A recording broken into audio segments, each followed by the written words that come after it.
Habang kinakanta ni Judy Santa Maria ang Dancing Queen, sinasabayan naman niya ito ng sayaw. Kinagigiliwan siya ng mga tao roon.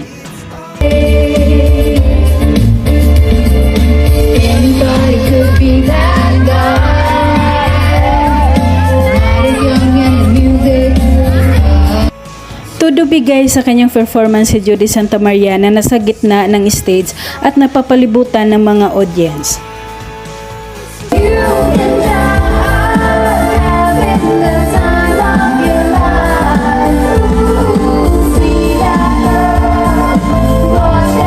Pagkatapos ng kanyang performance, hindi naman nakakalimutan ng aktres ang magpasalamat sa mga taga-Bacolod sa pag-imbita sa kanila sa naturang event. Maraming salamat po sa inyo.